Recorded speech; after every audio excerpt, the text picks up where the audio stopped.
तो आज हम बात करेंगे कक्षा 10वीं का विज्ञान, जिसमें आपको जो है कि अध्याय होगा विद्युत धारा। ठीक ना। तो इसके पहले जो है कि 2-3 चैप्टर आपके पढ़ा दिए गए हैं, जैसे प्रकाश का परावर्तन, प्रकाश का अपवर्तन, प्रिज्म द्वारा जो है कि प्रकाश का अपवर्तन एवं वर्ण विक्षेपण। ठीक है। फिर उसके बाद जो है कि मैंने आपको पढ़ाया था मानव नेत्र एवं रंग बिरंगे संसार। ठीक है। तो ये सारे जो है कि चैप्टर पढ़ा दिए गए हैं। ये आपका है जो है कि विद्युत धारा। तो चलिए जो है कि इस चैप्टर को हम देखते हैं क्या क्या जो है कि मेन मेन टॉपिक है। ये जो है कि इस जो है कि वीडियो में आपको वही टॉपिक हम जो है कि पढ़ाए जाएंगे जो 2026 में जो है कि बोर्ड का एग्जाम देंगे। ठीक ना। क्योंकि इसमें मेन टॉपिक ही जो है कि केवल लिए जाएंगे। ठीक ना। जिसको जो है कि आपका 2027 में जो है कि बोर्ड का एग्जाम देना है, उनके लिए जो है कि एक नया बैच जो है कि शुरू किया जाएगा। आपके जो है कि मेन मेन जो सब्जेक्ट होते हैं मैथ, इंग्लिश और जो है कि साइंस हो गया, 10वीं के लिए कर लो। 12वीं के लिए जैसे मैथ हो गया, फिजिक्स हो गया, केमिस्ट्री हो गया, बायोलॉजी हो गया, ये जो है कि विषय जो है कि चलाए जाएंगे। ठीक है। तो जो जो 2027 में जो है कि पेपर देंगे बोर्ड का। ठीक है ना। तो यहाँ पे चलिए हम बात करते हैं। तो आपका चैप्टर क्या है? तो विद्युत धारा, जिसे हम कहते हैं इलेक्ट्रिक करंट। ठीक है ना। तो चलिए इसमें शुरुआत करते हैं कि आपका पहला चीज क्या होता है। तो पहले हम बात करते हैं कि विद्युत आवेश क्या होता है। विद्युत आवेश,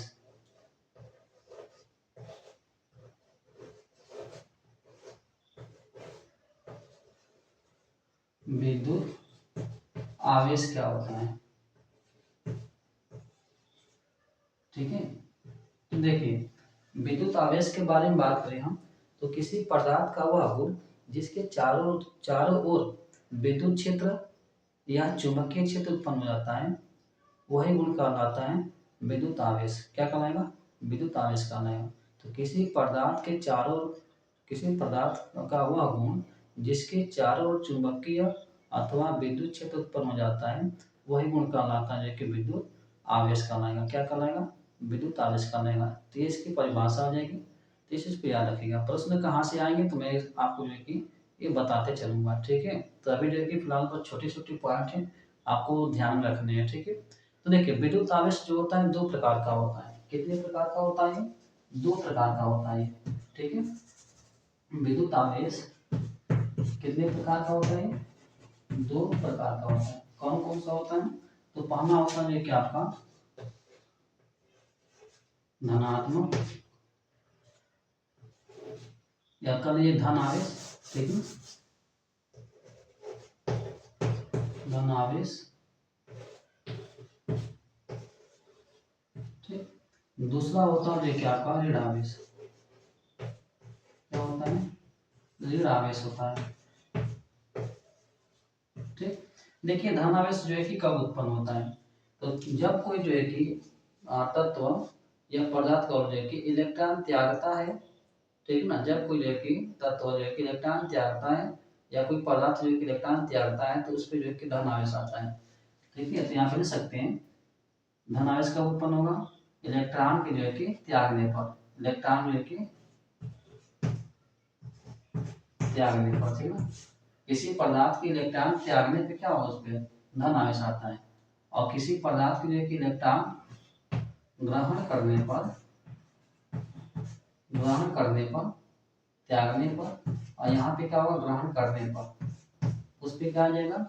ऋण आवेश आ जाएगा। तो चलिए इसको हम समझते हैं। जैसे मान लीजिए यहाँ पे हम जो कि चादर लेते हैं। ठीक ना। ये क्या लेते हैं? चादर।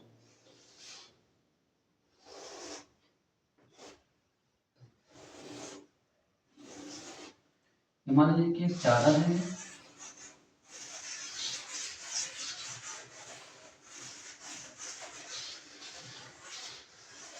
ठीक। और यहाँ पे जो है कि छड़ ले लीजिए।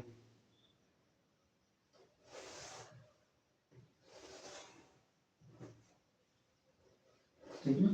ये कांच की क्या है? छड़ है। कांच की छड़।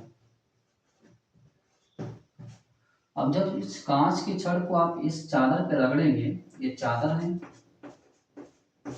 चादर पे जो है कि रगड़ते हैं, तो आप जानते हो कांच जो है कि एक धातु में आता है। ठीक ना।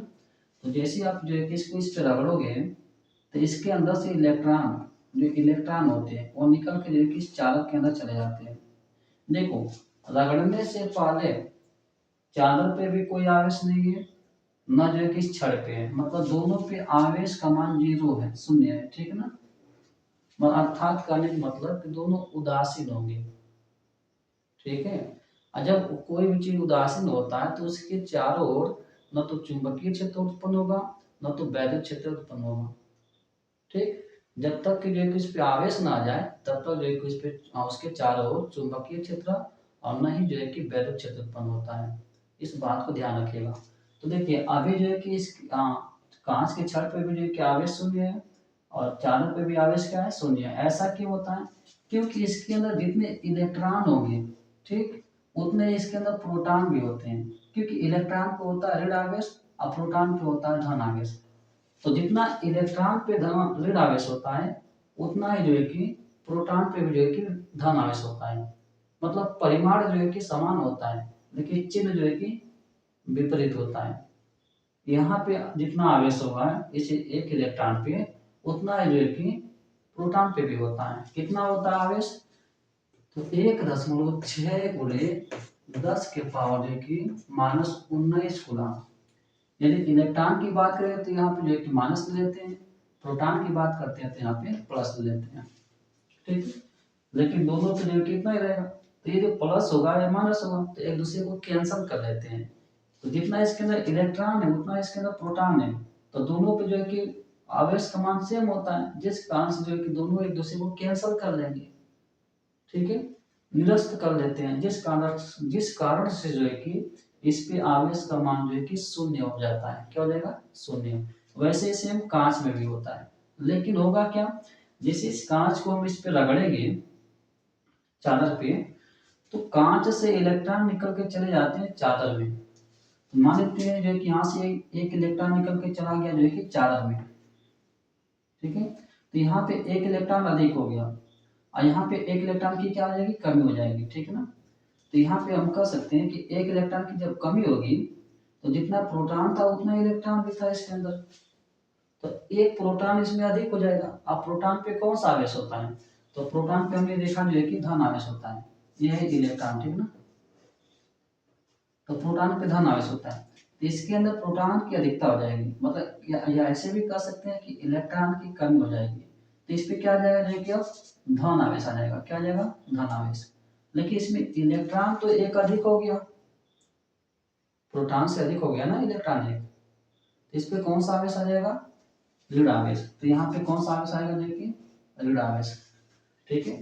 तो जब कोई पदार्थ या तत्व जो कि इलेक्ट्रॉन जब त्यागेगा तो उस पे आता है जो कि धन आवेश और जो ग्रहण करता है उस पे आता है जो कि ऋण आवेश, ठीक ना। तो ये आपको कॉन्सेप्ट जो है कि समझ में आ गया। अब इसी से जो है कि बना है एक फार्मूला। क्या फार्मूला बना है?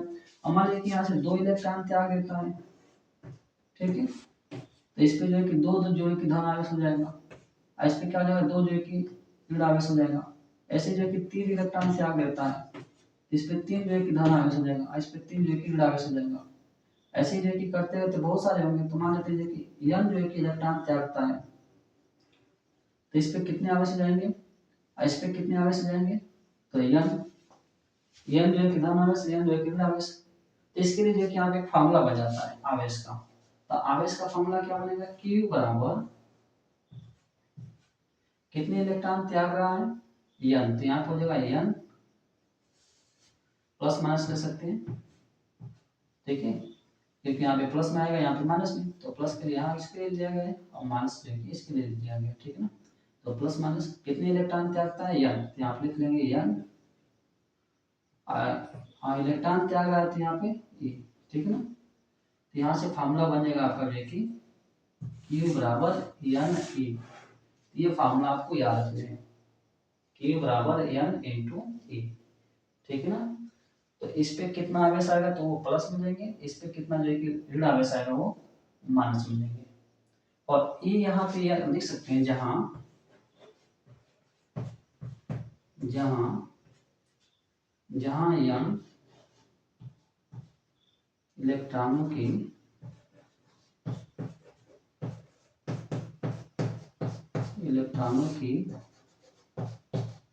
संख्या ठीक है। और ई क्या है, तो ई जो होता है इलेक्ट्रॉन का जो आवेश होता है, ठीक है। ई क्या है, तो इलेक्ट्रॉन है, क्या है, इलेक्ट्रॉन।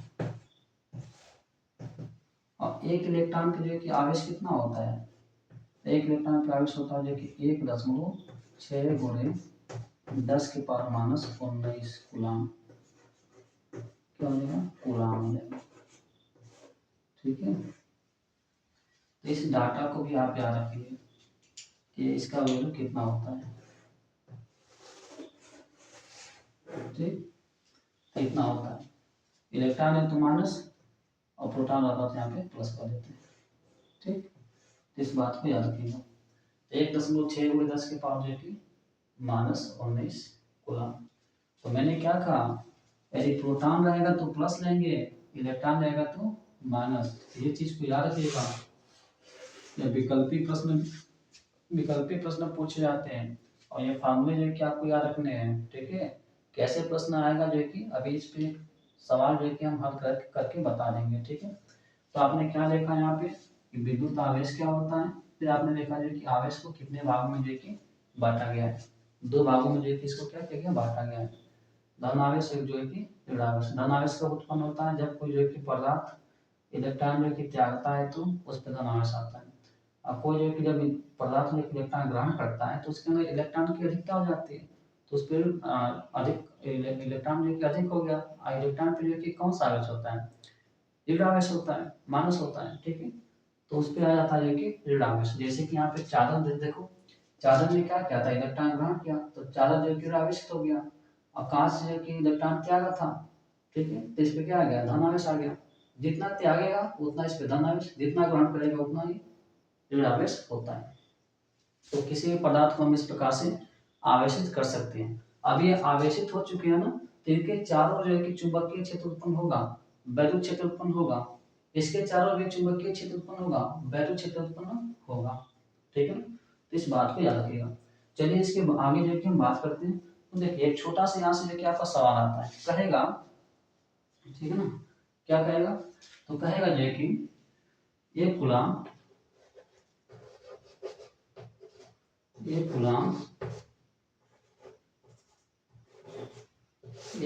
का आवेश, ठीक है, एक कूलाम का आवेश किसी चालक में प्रवाहित हो रहा है, ठीक है।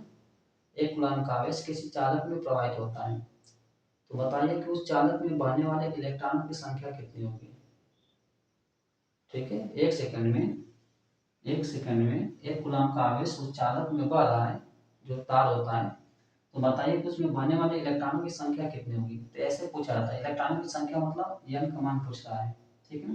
तो चलिए देखते हैं इसको कैसे हल करेंगे, ठीक है ना। तो थोड़ा सा यहाँ पे जगह बना देते हैं, देखिए। तो यहाँ पे देखिए एक कूलाम, ये किसका मान हो गया, ये क्यू का मान है, मतलब क्वेश्चन है। तो ये किसका मान हो जाएगा, क्यू का मान। क्यू का मान कितना हो गया, एक कूलाम हो गया। कूलाम को दिखाती है सी से, ठीक है, एक कूलाम।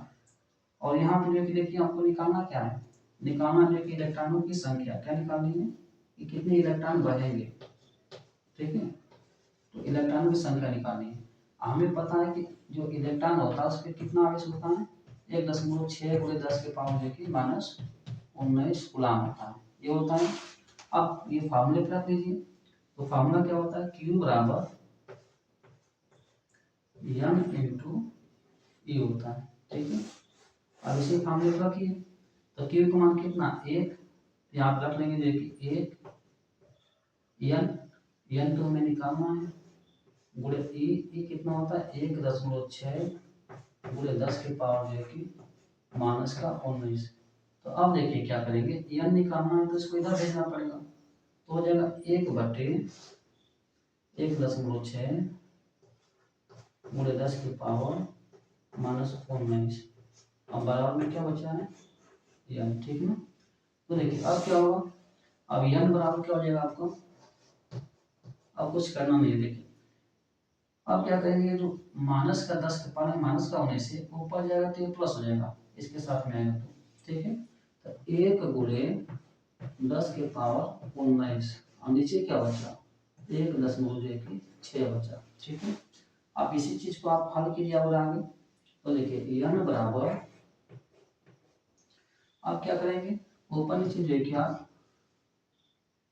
10 से गुणा कर लीजिए, 10 से यहाँ से गुणा कर लीजिए और 10 से जो है कि नीचे, ये 10 में भाग जाएगा और यहाँ पे आ जाएगा 10, यहाँ पे आ गया 10, ठीक।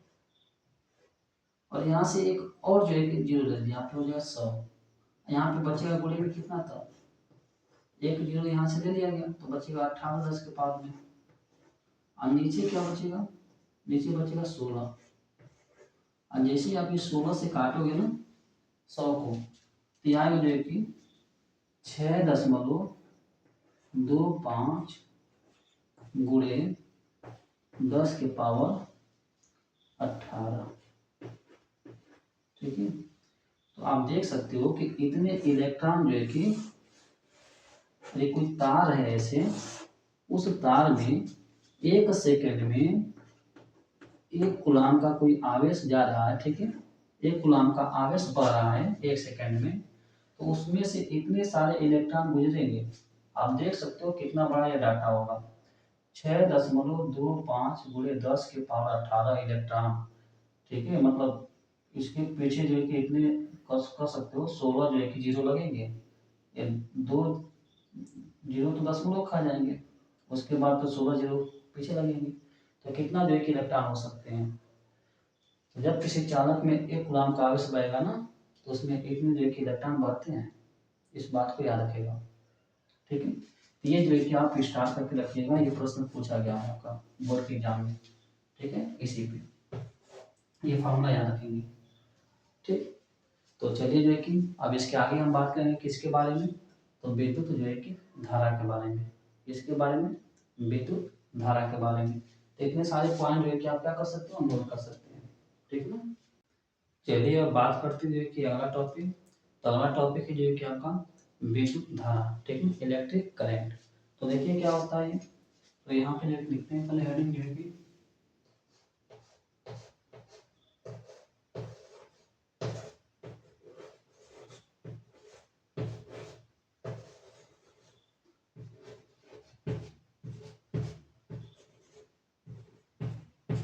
विद्युत धारा, ठीक है।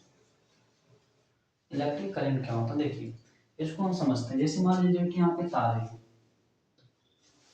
ठीक, इसलिए चालक है। अब इस चालक में जो है कि मान लेते हैं क्यू कूलाम का आवेश प्रवाहित हो रहा है, ठीक है, क्यू कूलाम का आवेश, ठीक है ना, कितने समय में प्रवाहित हो रहा है, टी समय में, ठीक है, कितने समय में, टी समय में। तो जब क्यू कूलाम का आवेश टी समय में प्रवाहित होता है तो उसे हम कहते हैं विद्युत धारा। या परिभाषा जो है कि बनाने के कई तरीके होते हैं, चलिए देखते हैं, ठीक ना। तो यहाँ पे देखिए क्या कहेंगे, ऐसे भी कर सकते हैं। तो विद्युत धारा जो होता है परिभाषा लिखना चाहोगे तो यहाँ पे मैं लिख देता हूँ आपको कि एकांक समय में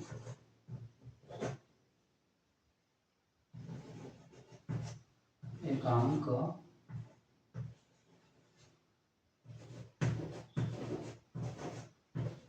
एकांक समय में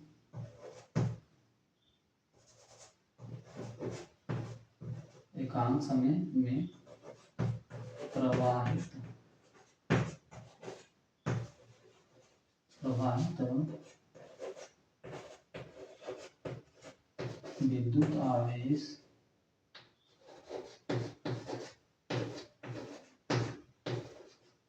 विद्युत आवेश की मात्रा की उस चालक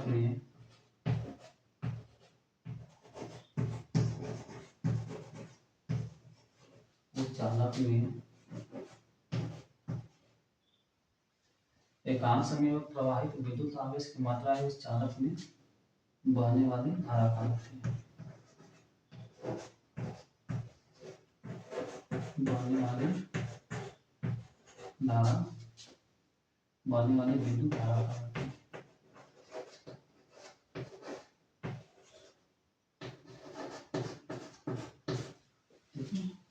धारा कहलाती है।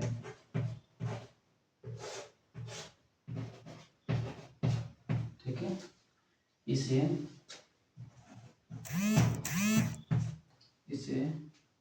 कैपिटल आई या स्मॉल आई कह सकते हैं, कैपिटल आई से व्यक्त करते हैं, व्यक्त करते हैं। ठीक, अब देखिए इसका फॉर्मूला क्या होता है। तो विद्युत धारा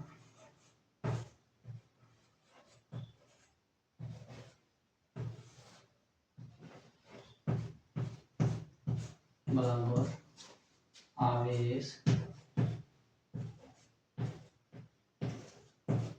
बटे समय। ठीक है, ये होता है देखिए फार्मूला इसका। अब देखिए क्या होगा, हम दिखाते हैं कि विद्युत धारा को आई से, तो आई बराबर, और ये कि आवेश को क्यू से, तो क्यू बटे समय क्या होगा टी। अब देखिए इसके पहले हमने एक फार्मूला पढ़ा था क्यू बराबर, तो क्यू बराबर हमने क्या पढ़ा था, क्यू बराबर पढ़ा था हमने एन इंटू ई। ठीक है, ये पढ़ा था। तो इस क्यू की जगह पर रखेंगे तो क्या बन जाएगा आपका N into E upon T. ठीक है, तो ये चीज आप याद रखेंगे। तो क्या बन जाएगा, क्यू बराबर जो है कि एन इंटू ई रखेंगे तो एन ई अपॉन जो है कि टी। ठीक है, तो ये फार्मूला जो है कि आप याद रखेंगे। अब चलिए देखते हैं, बात करते हैं कि इसका मात्रक क्या होता है। ठीक है ना, विद्युत धारा का एसआई मात्रक। यहाँ पे देखिए, तो मैं यहाँ पे लिख देता हूँ इसको।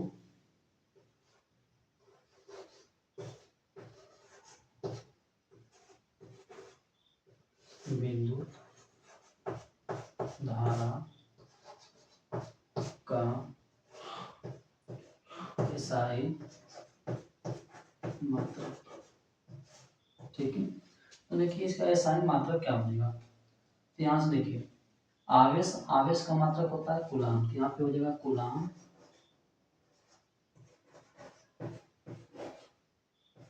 ठीक, अब बटे में तो यहाँ पे प्रति समय का क्या होता है सेकेंड, कूलाम प्रति सेकेंड, या इसी को कहा जाता है ये कि एम्पियर। क्या बोलते हैं एम्पियर। ठीक है, हाँ एम्पियर को किससे दिखाते हैं ए से। इस चीज को याद रखिएगा, जहाँ पे ए दिखाया जाएगा समझ जाइएगा एम्पियर को दिखाया गया। ठीक है ना, ये मात्रक होता है किसका, जो है कि ये मात्रक होता है कि आपका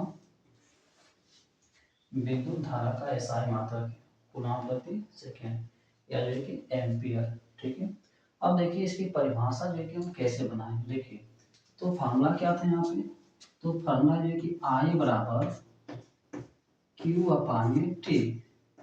ठीक, तो टी को मान लीजिए यहाँ पे 1 सेकेंड। अब क्यू को 1 सेकेंड मानेंगे तो 1 सेकेंड में कितना कूलम आवेश जा रहा है उसको निकालिए यहाँ पे रख के। तो देखिए आई बराबर क्या हो जाएगा आपका क्यू, तो यहाँ पे रखे क्यू, तो क्यू यहाँ पे रख लीजिए, और समय कितना ले लिया गया यहाँ पे 1, तो आई बराबर कितना आ गया क्यू। अर्थात कहने का मतलब कि एकांक समय में उस चालक से जितना आवेश बहेगा, प्रवाहित होगा, वही उसमें बहने वाली धारा होगी। ठीक है, देखिए यहाँ पे सिद्ध होता है कि 1 सेकेंड में जितना आवेश चालक से प्रवाहित होता है, वही आवेश का मान उसमें बहने वाली धारा के मान के बराबर हो गया। तो हम कह सकते हैं कि एकांक समय में बहने वाली आवेश ही उसमें बहने वाली धारा कहलाती है। ठीक है, तो यही इसी तरीके से जो है कि यहाँ पे परिभाषा लिखा गया है। ठीक है, तो आप इस चीज को याद रख सकते हैं। पूछा जाए कि विद्युत धारा जो है कि कौन सी राशि है, तो एक चीज को याद रखिएगा, विद्युत धारा जो है कि अदिश राशि है। कौन सी राशि है, अदिश राशि है। विद्युत धारा जो है कि माना जाता है सदिश, लेकिन ऐसा नहीं है, क्योंकि आप 11th में जब जाओगे तो सदिश का एक चैप्टर है, ठीक है। तो सदिश होने के लिए 3 कंडीशन होते हैं, तो 2 कंडीशन को तो ये फॉलो कर लेता है, लेकिन तीसरा कंडीशन जो होता है बीजगणितीय योग का नियम, उसका ये जो है कि फॉलो नहीं कर पाता है, ठीक है। जिस कारण से जो कि विद्युत धारा क्या हो जाती है, एक अदिश राशि होती है। तो इस चीज को भी याद रखिएगा कि विद्युत धारा, ये जो विद्युत धारा ये कौन सी राशि है, अदिश राशि, ठीक। ये 9th में जो कि बताया होगा थोड़ा इसके बारे में, ठीक ना। तो ये हो गया जो कि आपका आपका जो है कि विद्युत धारा, ठीक है। तो ये फार्मूला वगैरह जो है कि याद कर लीजिए, परिभाषा जो है कि आप कैसे देखेंगे इस चीज को याद रखेगा, इसका मात्रक जो है कि आप याद रखेगा, इस पे सवाल वगैरह जो है कि हम देखेंगे आगे, ठीक। चलिए तो अब बात करते हैं जो कि अगला टॉपिक के बारे में। तो अगला है जो कि आपका विद्युत विभव, क्या है, विद्युत विभव, ठीक है ना। तो चलिए इसको देख लेते हैं विद्युत विभव के बारे में।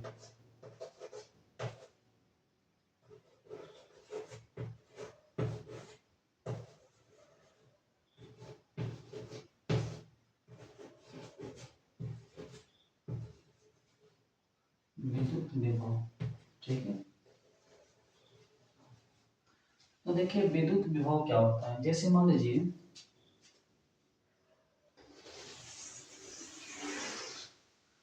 मान लेते हैं यहाँ पे कोई एक आवेश है, ठीक ना, ये कोई धन आवेश है, ठीक। अब इस आवेश के अब पढ़ चुके हैं इसके बारे में कि जब कोई आवेश होता है तो उसके चारों जो है कि चुंबकीय क्षेत्र या वैद्युत क्षेत्र उत्पन्न होता है, ठीक है। तो मान लेते हैं कि वैद्युत क्षेत्र है। अब जो है कि हमें किसी दूसरे आवेश को लाना है इसके क्षेत्र में, ठीक है ना। तो मान लेते हैं कि यहाँ पे अनंत पर जो है कि एक आवेश है, ठीक। एक मान लेते हैं धन आवेश ये भी है, ठीक है। तो एक मान लेते हैं अनंत पर स्थित, ये कहाँ पर है जो कि अनंत पर है, अनंत पर, ठीक है। तो अनंत पर स्थित एक आवेश है। अब उस आवेश को लाना है, मान लेते हैं कि इस पॉइंट पे, इस बिंदु पे लाना है, ये बिंदु मान लीजिए कि ए है, ठीक है ना। आइए इसका क्या है, वैद्युत क्षेत्र है, क्या है, वैद्युत क्षेत्र,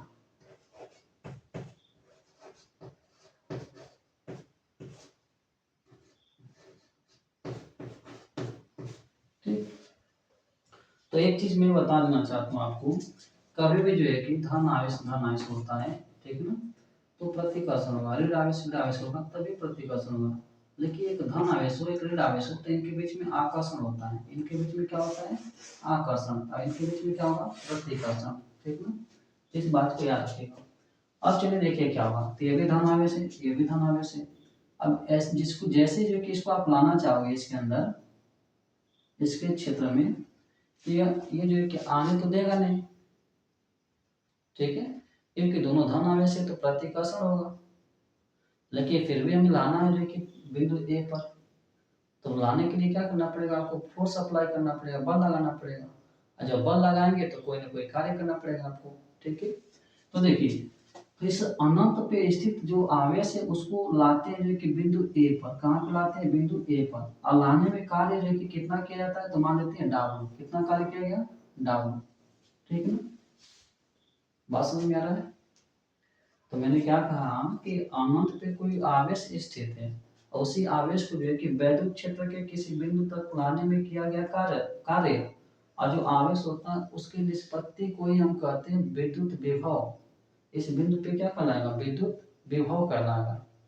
तो यहाँ पे इस बिंदु पे क्या हो जाएगा, देखिए विद्युत विभव, तो यहाँ पे हो जाएगा वी ए, क्या हो जाएगा, वी ए, पॉइंट ए है तो वी ए, ठीक है ना। इस पे ये विभव हो जाएगा। तो चलिए यहाँ पे इसकी परिभाषा लिख देते हैं पहले। तो परिभाषा क्या होगा, जब जब किसी धन आवेश को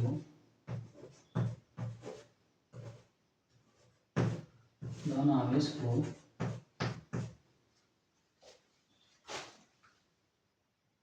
धन आवेश को किसी वैद्युत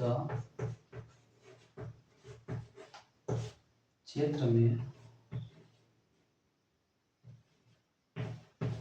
वैद्युत क्षेत्र में किसी बिंदु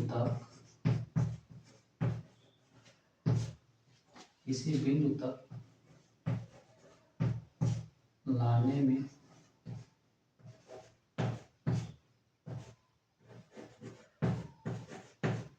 किया गया कार्य W, ठीक है, क्या किया गया कार्य W तथा आवेश के निष्पत्ति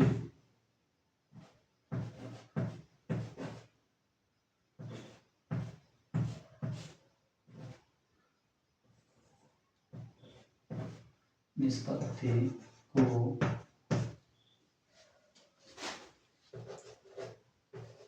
उस बिंदु पर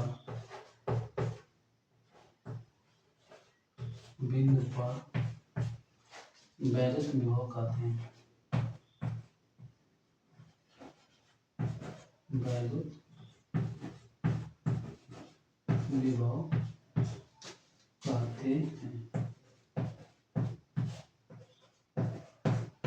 ठीक है। इसे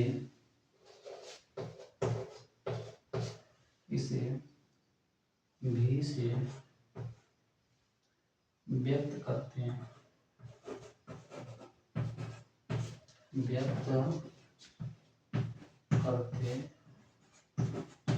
ठीक है। तो क्या बनेगा फॉर्मूला आपका इसका, विद्युत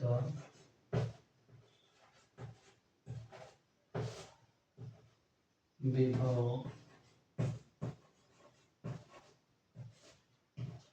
बराबर किया गया कार्य, ठीक है। बाकी क्या हो जाएगा, आवेश,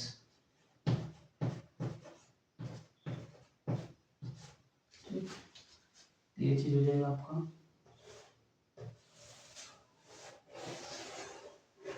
अब करेंगे क्या इसका, तो इसको दिखाते हैं V से, तो V बराबर कार्य को दिखाते हैं W से W, और किसको दिखाएंगे Q से, तो ये फॉर्मूला जो है आपका बन जाता है, ठीक है।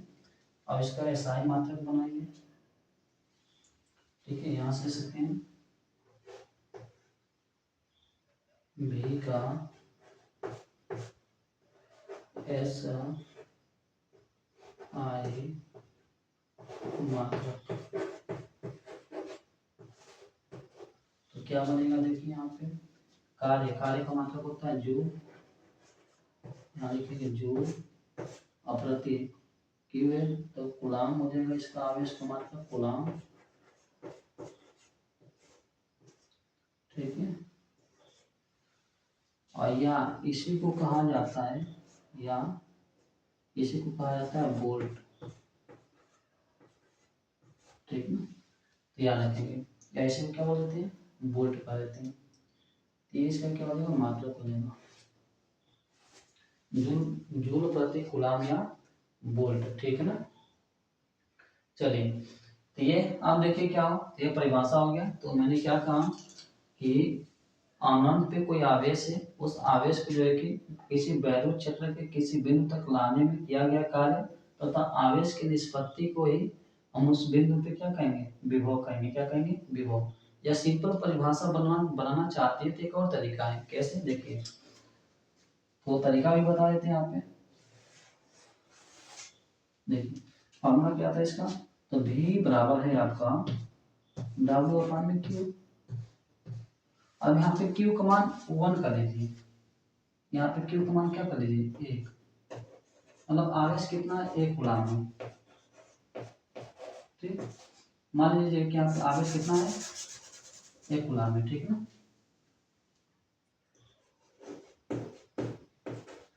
ठीक, आवेश क्या है, 1 कूलाम है।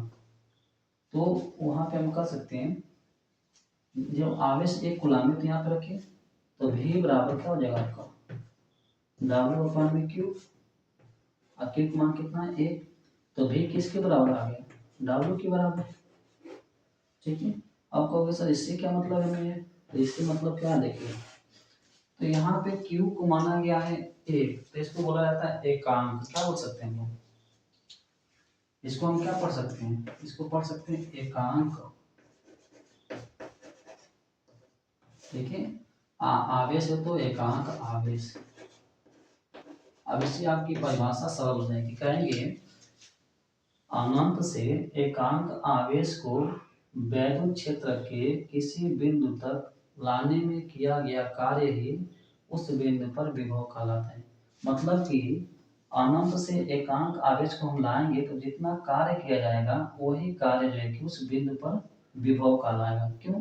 क्योंकि यहाँ पे सिद्ध होता है, यहाँ पे Q का मान 1 रखने पे किया गया कार्य ही उस बिंदु पर विभव होगा, मतलब जितना कार्य करेंगे वही उस बिंदु पर जो है कि विभव होगा, ठीक ना। तो यहाँ से ये सिद्ध हो जाता है। तो इस तरीके से जो कि आप परिभाषा बना सकते हैं।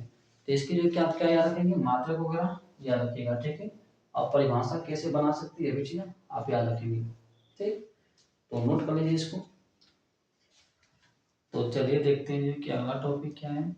तो अगला टॉपिक है आपका विद्युत विभवांतर, ठीक है। यहाँ से जो है कि आपके प्रश्न जो है कि बहुत अच्छे से पूछे जाते हैं, सवाल भी यहाँ से पूछे जाते हैं, ठीक है। तो चलिए देखते हैं ये क्या होता है।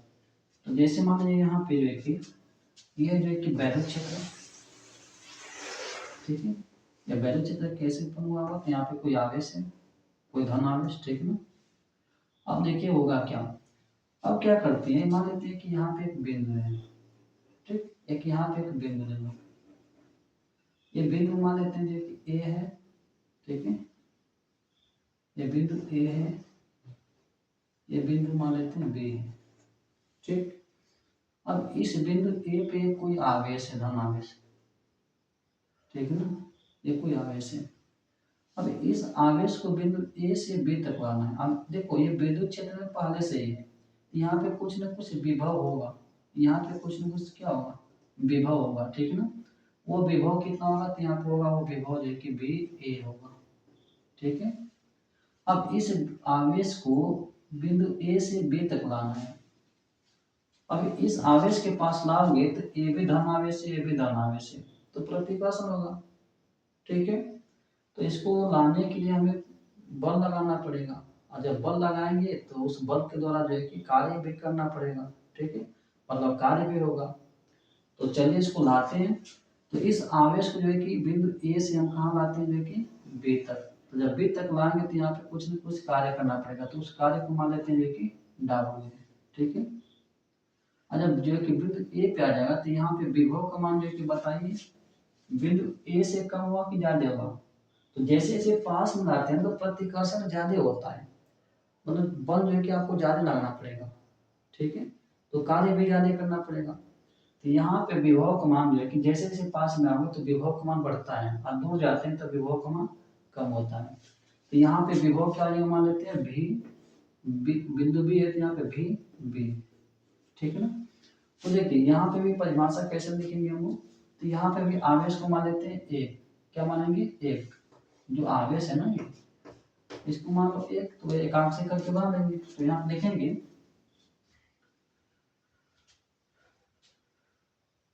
वैद्युत क्षेत्र में स्थित एकांक आवेश को किसी एक बिंदु से लिख सकते हैं, वैद्युत क्षेत्र, वैद्युत क्षेत्र में स्थित, वैद्युत क्षेत्र में स्थित एकांक, वैद्युत क्षेत्र में स्थित किसी, ठीक है, वैद्युत क्षेत्र में स्थित एकांक आवेश को, एकांक आवेश को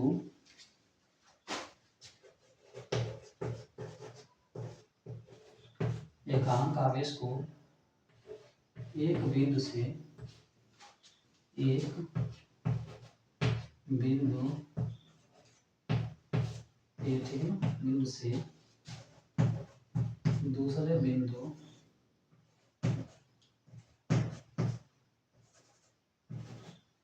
दूसरे बिंदु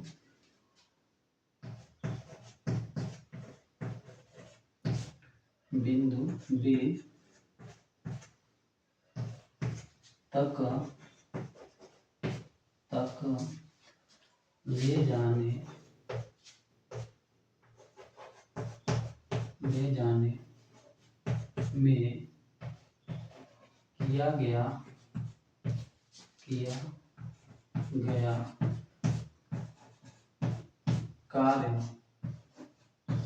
किया गया कार्य उन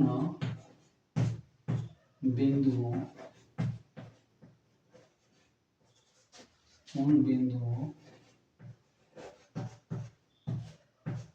के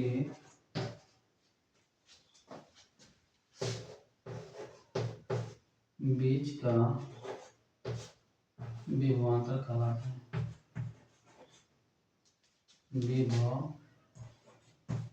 विभवांतर कहलाता है।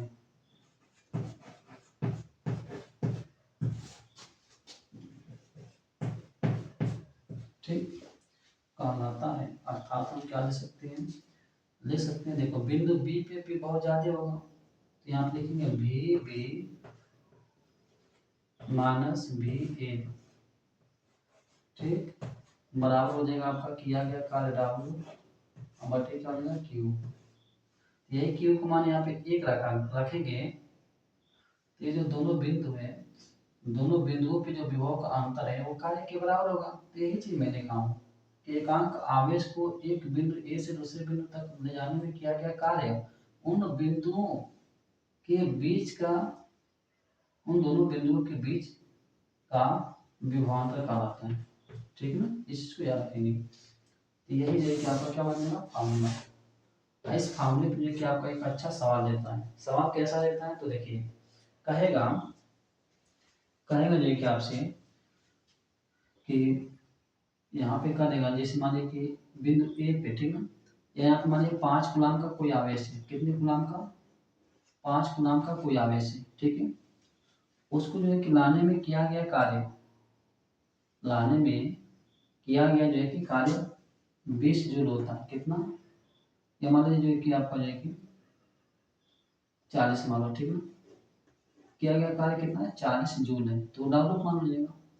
और जो है कि बिंदु ए पर विभव कितना है, तो बिंदु ए पर विभव मान लेते हैं 10 है। कितना है? 10 वोल्ट है। तो देखिए, तो यहाँ पे क्या क्या चाहिए क्या आपको, तो मिल गया यहाँ पे जो है कि आपको क्यू का मान हो गया आपका जो है कि 5 कूलाम। आपका जो कि डब्ल्यू कितना मिल गया हमको 40 जूल, ठीक। और आपको जो कि बी ए कितना मिल गया आपको 10 वोल्ट।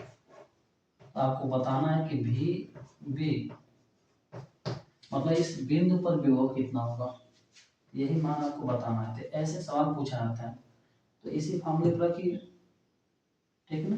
तो कैसे रखेंगे देखिए, V B minus V A है, तो हमको वी बी निकालना है, तो V B minus V A का मान कितना है 10 है, तो यहाँ पर रखेंगे 10 बराबर डब्ल्यू कितना है 40, तो यहाँ पर जाएगा देखिए 40 अब बटे में क्यू कितना है आपका 5, तो यहाँ पर रखेंगे 5, ठीक।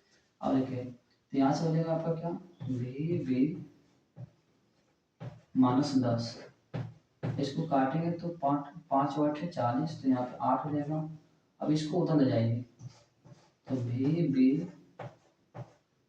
माइनस है तो प्लस हो जाएगा, कितना हो जाएगा 18, ठीक है। तो इतना वोल्ट हो जाएगा, ठीक है। तो देखिए बी ए बिंदु पे 10 वोल्ट था विभव, अब बी बी पे कितना हो जाएगा 18 वोल्ट हो जाएगा। कितना हो जाएगा 18 वोल्ट, ठीक है। तो ऐसे लेके आपके सवाल आते हैं, तो ये तरीका आप याद रखेगा, ठीक है ना। तो ऐसे क्या होंगे, इस पर लेके आपके सवाल आते हैं, ठीक।